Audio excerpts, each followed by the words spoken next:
한 장관은 탄핵 사유가 지금 차고 넘칩니다. 우선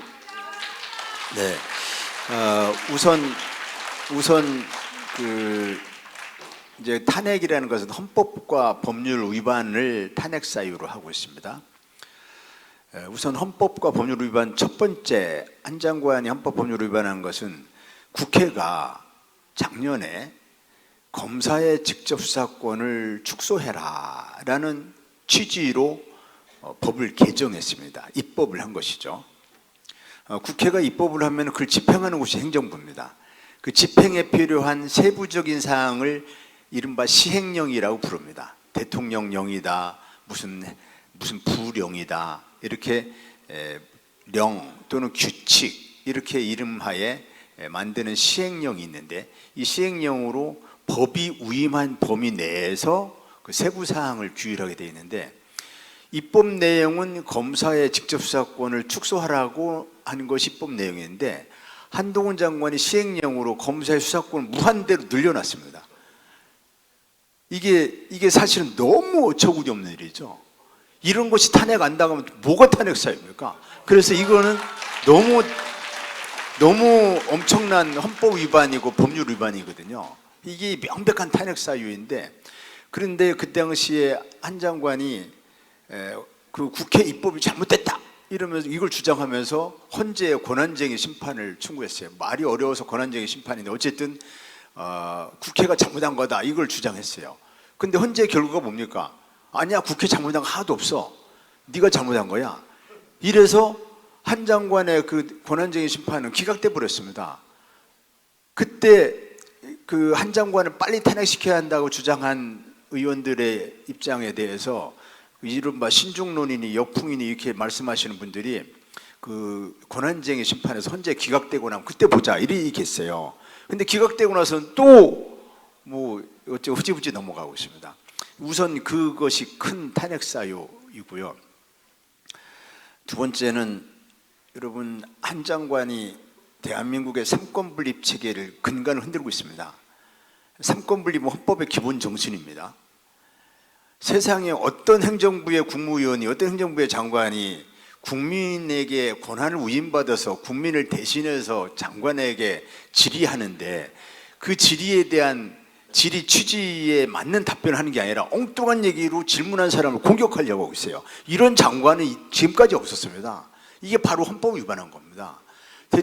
국회의원이 질문하면은 질문 취지에 전혀 안 맞는 엉뚱한 얘기로 의원들을 공격하고 곧바로 몸을 뒤로 의자로 제껴버립니다. 이런 오만한 태도로 보이는 사람이 어떻게 행정부의 국무위원을 할 수 있습니까? 이게 바로 헌법 위반입니다. 명백한 탄핵 사유입니다.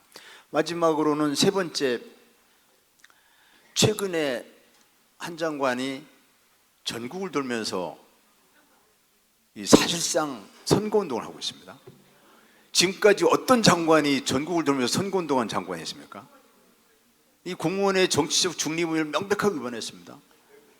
공무원의 정치적 중립을 위반하면 그게 곧바로 또 탄핵 사유입니다. 공무원의 정치적 중립을 위반했다고 탄핵당한 대통령이 바로 노무현 대통령입니다. 우리 열린우리당이 의석을 많이 차지할 수 있는 게 있다면 나는 그런 걸 열심히 돕고 싶다, 이런 취지의 발언을 했다고 해서 그 탄핵 소추당한 겁니다. 근데 지금 한 장관의 발언을 보세요. 민주당을 민주당 바보 아니야 이런 식으로 발언하고 다닙니다. 이 탄핵, 이런 사람이 탄핵 안 당하면 누가 탄핵 당합니까? 그래서 명백한 탄핵 사유이기 때문에 저는 한 장관에 대한 탄핵에 대해서, 물론 한 장관을 탄핵시키고 나면 파면이, 탄핵이라는 게 인용된 파면되는 거고 아니면 기각되는 건데, 인용이 돼서 파면이 되든 기각이 되든 한 장관을 띄우는 결과가 될 것이다, 이런 의견들이 있는데, 한 장관을 더 띄우고 말고 할 게 지금 그런 상황이 아니지 않습니까? 그래서 지금은 헌법과 법률대로 정도대로 가면 됩니다. 헌법과 법률 위반했으면, 탄핵사유가 있으면 탄핵 정도대로 가면 되지, 여기에 무슨 정치적 공학, 정치 계산이 저는 필요 없다고 봅니다. 그래서 저는 곧바로 탄핵하는 게 맞다, 이렇게 생각하고 있습니다. 짧게 하나만 추가해서 말씀드리면, 그 한동훈 장관이 지금 정치 행보를 하고 있는 것에 대해서 과연 검찰 특활비를 쓰고 있을까 안 쓰고 있을까도 굉장히 중요한 쟁점이 될 수 있습니다. 네, 그 잘 아시는 것처럼 윤석열 검찰총장 시절에 막대한 검찰 특활비를 자신의 정치 행보에 쓴 것 아니냐라는 의혹들이 계속 제기가 됐고, 그게 지금 소송을 통해서 일부 조금씩 확인되면서 그쪽으로 쓴 것 아니냐라는 이제 분석들이 들어가기 시작했어요. 그런데 검찰 특활비를 쓰는 구조가 법무부 장관이 그 예산을 가지고 있고 검찰이 받아 쓰는 구조입니다.